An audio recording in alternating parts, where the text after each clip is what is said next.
The 100 ended season 3 with a really big, very action-packed, and very emotional finale. I thought it might be their best season finale they've ever done. I'm gonna get into full spoilers here now, so if you haven't seen the 100 season 3 finale, alright, you're gonna be spoiled. Let's go.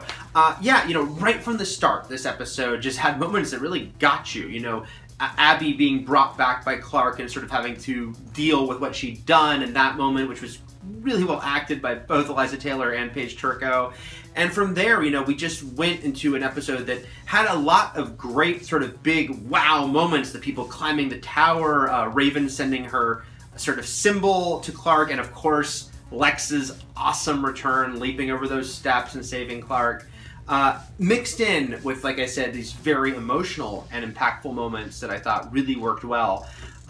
You know, first I do want to mention that, you know, Lexa, I thought here, if this is the last time we ever see her, got a much better exit. She basically got the sort of death, I think, that a lot of us, I know myself, were hoping she would get when she got killed, which is, you know, kind of going out, being a badass, protecting Clark, facing, you know, huge odds, but, you know, not backing down at all. That was great.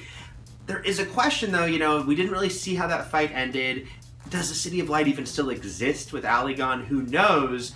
I think there's some ambiguous stuff there that maybe we could see Lexa again. If we don't, though, I thought this was sort of a great way to send her off and to have her and Clark share those moments together and let Lexa sort of really kick some ass again in a way that I think a lot of us wish she had done when she got killed off. And then beyond that, the way the episode ended, there was so much emotion to it. And I think also hope on a show that, you know, look, wallows in misery a lot and sometimes feels like it's just grim.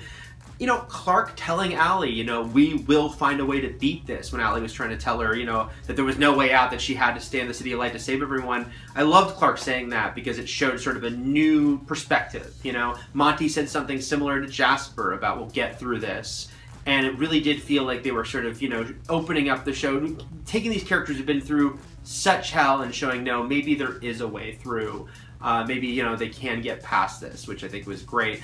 Of course, Octavia was the other side of that. She couldn't get past her pain with Lincoln. Killed Pike in what I thought was an interesting moment because it made you feel kind of weird about it. Pike deserved what he got, sure. But did he deserve it right then in that way? You know, should she have waited? Should she have challenged him to a duel later? You know, I think those are great questions. And I think that it was interesting how I wasn't, you know, rooting for Pike, but I thought he was really interesting there by the end, which is saying something considering the first half of the season. Same for Bellamy's plight, which was not well handled. You know, obviously him siding with Pike in the first place.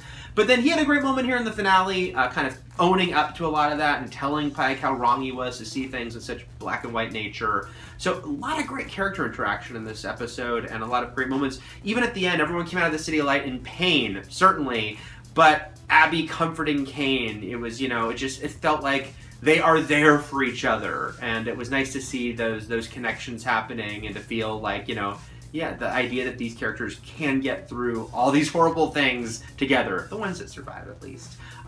We'll see if Allie was telling the truth next season, obviously, about those nuclear power plants. It's a big question to raise, although the episode did not end on a huge, oh my god, what the hell is going on moment like the last two seasons did. But I think that's good. I think you should kind of mix it up. Octavia's moment was a big, impactful one, but it wasn't a, oh my god, what does this mean? We know what it means.